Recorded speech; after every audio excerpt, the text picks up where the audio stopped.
Hello and welcome to Prime at 9. I'm Esther. These are the headlines.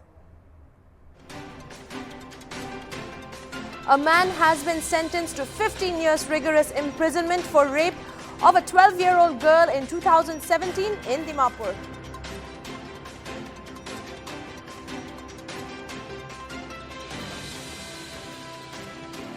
The NCB has revealed that Ananya Pandey denied the allegations of supplying drugs to Aryan Khan, son of Shah Rukh Khan, and said that she has never consumed drugs.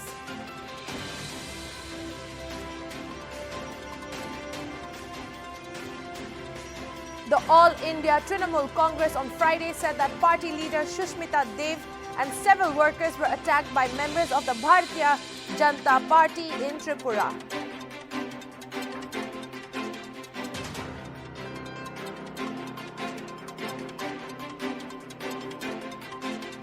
The special judge, Fast Track Special Court Dimapur V. Nyeka, by his order dated October 22, 2021, has convicted and sentenced one Fulbabu Ray to undergo rigorous imprisonment of 15 years and a fine of Rs 30,000, for which he is not able to pay. Then the convict to undergo one more year of rigorous imprisonment for raping his neighbor's minor girl child who was 12 years old at the time of commission of the offence. The accused was convicted under Section 4 and 12 of the Protection of Children from Sexual Offence Act 2012. In a press note from the Special Public Prosecutor of the case, Imli Mongla, it was informed that the case was registered in Dimapur Women Police Station and was investigated by SI Yangtula. The case was conducted by Imli Mongla and has successfully brought home the charges against the accused for commission of offence of penetrative sexual assault. While pronouncing the judgment and order, the special judge observed and stated that the rapist not only violated the minor victim's personal integrity, but degraded the very soul of the helpless child. The innocent child was subjected to such barbaric treatment by the accused and therefore does not deserve a place in a civilized society, it added. Also, a compensation of Rs 3 lakh is to be given to the victim under the victim compensation funds and schemes. Imti Wapang Imchen has been declared as the winner of the Nagaland Guitar Festival 6 Strings Guitar Contest and Mayang Lungkumar as the runners-up. The winner walked away with a cash prize of Rs 40,000 and the runners-up received Rs 20,000, sponsored by the Naga Musician Collective. The event was held at Jester Venue, Mokokchung, on Friday, where a day-long array of activities was held with resource persons Atsalong Rods, Mahaseve Tetsio and Aran Long. The festival was organized by the Task Force for Music and Art, TAFMA, and Mokokchung Event Management. The first session kicked off with guitar workshops and interaction session and product demonstration by renowned guitarists from the state, followed by 6-string guitar contests and entertainment by guitar luminaries and other artists.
TAFMA project director Dr. Hovital Sotu announced that Nagaland Guitar Festival will be an annual festival in Mokokchung. He encouraged the people of Mokokchung to let the festival grow to the extent that it may become an international festival. Sotu also informed that the state government is all out to help the musicians and that TAFMA has a dream to promote Naga artists not only in the state but also to the world.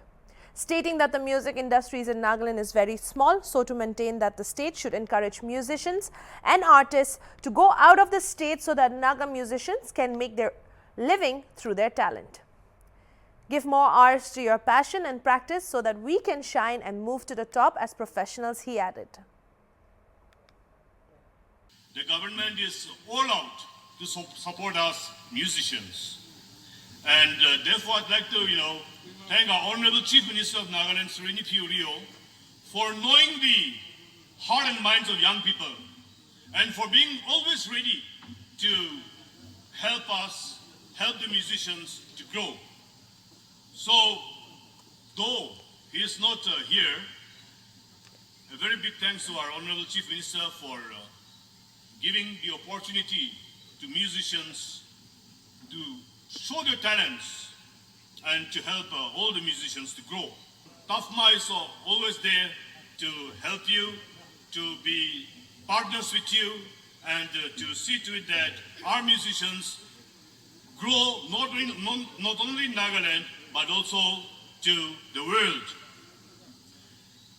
The industry here in Nagaland is very small, you all know that.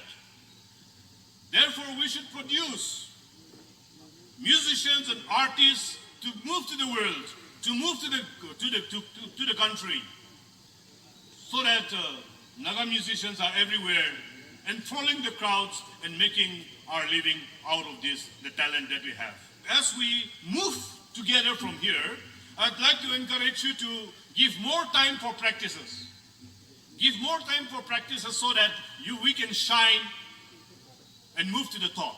Deputy Commissioner Mokokchung, Lima Wabang Jamir, who was the guest of honor for the event, advocated on tapping young talents and channelizing their talents to the outside world. Welcoming the announcement of the Nagaland Guitar Festival, which will be an annual festival in Mokokchung, Jamir assured that the district administration will render all support to hold the festival in a much bigger way. In other news, the Telongjam FC from Mokokchung will be participating in the first edition of All India Football Federation Hero Futsal Club Championship 2021-22, scheduled to be held from December 5th to the 13th in Delhi. This was informed by Telongjam FC coach Tia Kamzak in a press conference held today at Jester venue. The club officials informed that a 13-member contingent comprising of 10 players and supporting staff will embark to Delhi on November 1st to participate in the national event. The officials informed that the club recently represented Mokokchung district in the first ever Nagaland Futsal Championship 2021 organized by Nagaland Football Association in Dimapur and emerged as the champion. The opportunity of lifting the Nagaland Futsal Championship 2021 paved way for the club to compete in the national event, it said. I am Tia Kamzak, the coach of the Telongjam Football Club based in Mokokchung. The Telongjam FC represented Mokokchung district in the recently concluded first ever Nagaland Futsal Championship 2021 organized by Nagaland Football Association in the month of September at Dimapur, and we emerged as the champion. We would like to thank Nagaland Football Association for the successful conduct of the tournament. The tournament has opened the opportunity for the champion to compete at the national level.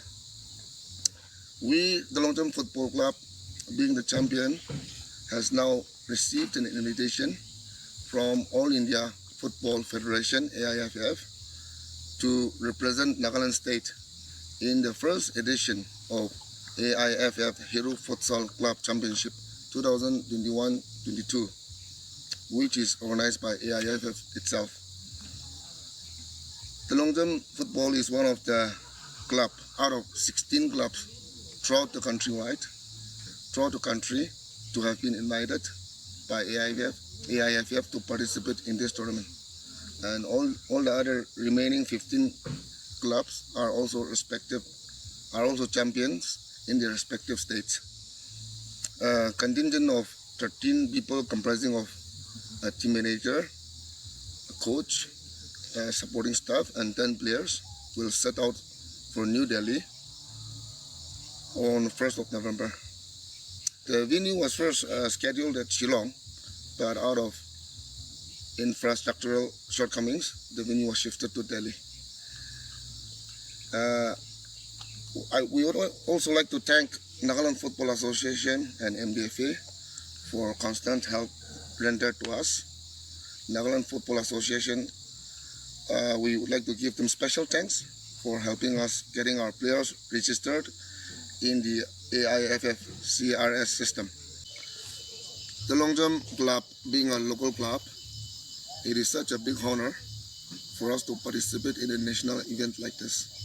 However, to participate in such tournament, we require huge financial resources. Of course, AIFF will provide a nominal amount. However, a huge chunk of the finance will be borne by the club.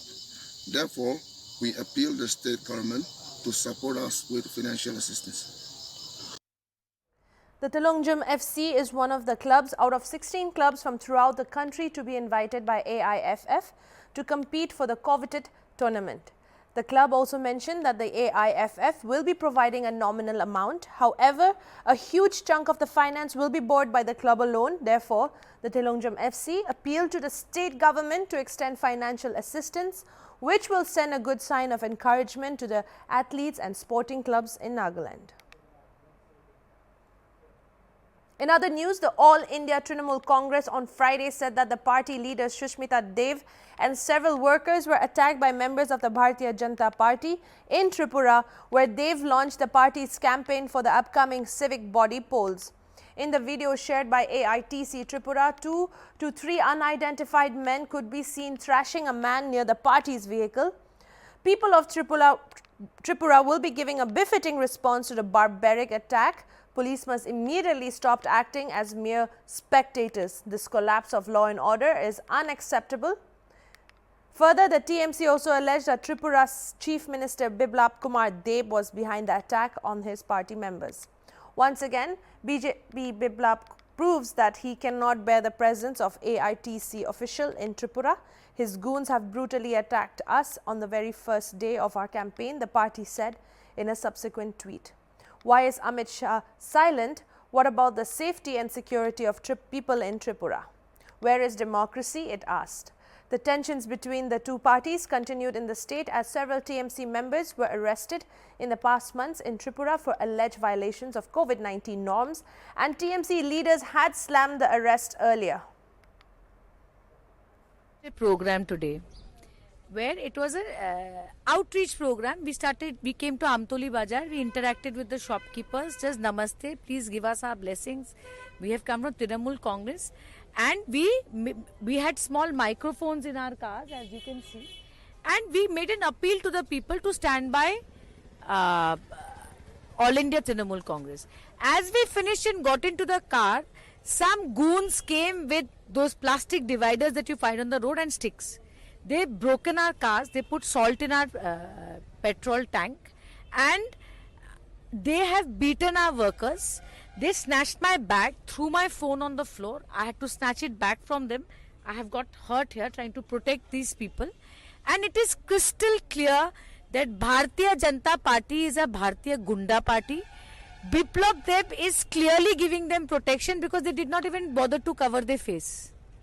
You see, if you are doing a criminal act, you hide yourself. So blatant criminal act is happening means they are the backing of this chief minister, who's a useless fellow. And also today's newspaper says that CPM is their main contender. Today's incident has proved that Trinamool Congress is the only party which is fighting Bharatiya Janata Party on the streets of Agartala. At least 6 people were killed and 10 others injured in a violent attack after two groups of Rohingya refugees clashed at a religious school in a Rohingya camp in Ukhia area of Bangladesh's Cox's Bazar, a police official said on Friday. The attackers carrying guns killed 3 teachers, 2 volunteers and a student in the world's largest refugee settlement. The violence erupted when one of the groups opened fire, killing 4 people at the scene, Police Superintendent Shihab Kaisar Khan said. 2 others succumbed to their injuries in the hospital. A drive is underway to arrest those responsible for the incident, Khan told Reuters. One Rohingya man with weapons and ammunition had been taken into custody, he said. It was unclear as to why the violence broke out, but the local media reported that 2 sides clashed over establishing supremacy in the camp over an illegal drug business. A few Rohingya groups are known to be involved in crimes such as kidnapping and ransom seeking, Bangladeshi officials said, and they use the refugee camps to smuggle drugs from Myanmar. The attack comes 3 weeks after the murder of Mohibullah, a key international representative for Rohingya refugees in the same sub-district of Ukhia. Several arrests have been made in this case.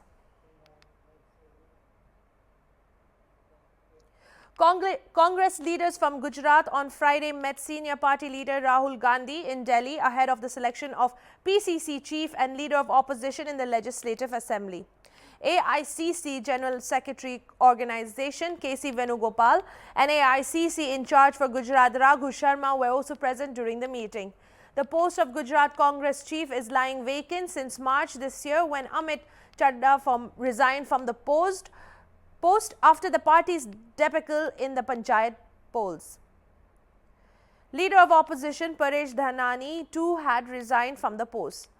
Earlier in the morning, Gujarat Congress Working President Hardik Patel and independent MLA Jignesh Mevani met Rahul Gandhi over the selection of the new chief. The party wants an organizational revamp in the state unit before next year's assembly polls. The names of Hardik Patel, Bharat Singh Solanki, Arjun Modhwadia and Shakti Singh Golil are doing rounds for the top posts. While Patel is a strong contender, several MLAs and senior leaders feel that the party should appoint an experienced person. महामारी की वजह से बहुत लंबे समय के बाद हमारे नेता राहुल जी के साथ गुजरात कांग्रेस के सभी वरिष्ठ नेताओं ने बहुत लंबी वार्तालाप किया है। गुजरात की जो अभी सांप्रत परिस्थिति है, कोविड महामारी के समय में जो लाखों लोगों की जान चली गई, भाजपा सरकार जो पिछले 25 साल से ज़्यादा समय से गुजरात में शासन कर रही है, उसके मिसमैनेजमेंट की वजह से लोगों की जान तो गई लेकिन आर्थिक बदहाली भी बहुत हुई। साथ में आज गुजरात का किसान आत्महत्या कर रहा है, युवा बेरोजगार है, हर वर्ग और विस्तार के लोग परेशान हैं। ये सभी लोगों की जो समस्याएं है, लोगों की जो परेशानियां और सरकार की विफलता है, उसके बारे में हमारे सभी लीडरों से राहुल जी ने अच्छी तरह से बातचीत की। साथ में मिशन 2022 को लेके जिस तरीके से 2017 में राहुल जी के नेतृत्व में पूरे गुजरात के सभी नेता और कार्यकर्ता ने एकजुट होकर गुजरात के लोगों की आवाज़ को बुलंद किया था, उसी तहत पर मिशन 2022 को लेके सभी नेता और कार्यकर्ताओं से आने वाले समय में थोड़े दिनों के बाद राहुल जी चिंतन शिविर करेंगे, जिसमें हमारे विधायक से लेके जिला तालुका कांग्रेस के प्रेसिडेंट से लेके सभी हमारे अग्रिम हरोड़ के जो कार्यकर्ता और नेता है, उनसे भी विस्तृत चर्चा विचार किया जाएगा। Bollywood actor Ananya Pandey was summoned by the Narcotics Control Bureau on Thursday for questioning in the drugs on cruise case. She was grilled for more than 2 hours after her name allegedly surfaced in Aryan Khan's WhatsApp chats. She appeared before the NCB again today for interrogation. As per ANI, the NCB revealed that Ananya denied the allegation of supplying drugs to Aryan Khan, who is an accused in the case, and said that she has never consumed the drugs. The chats recovered from Aryan Khan's mobile phone revealed that in the year 2018 to 19, she helped supply drugs to Aryan thrice by providing him the numbers of drug dealers. Ananya denied the supply-related talks in the chat conversation and told the NCB officials that she has never consumed or supplied the drugs. Ananya Pandey has been summoned by NCB again in connection with the Mumbai cruise raid case as well as on suspicion of drug consumption. The summon has been issued based on the chats recovered from his mobile phone. That's all for the news. I'm Esther. Keep watching Hornbill TV.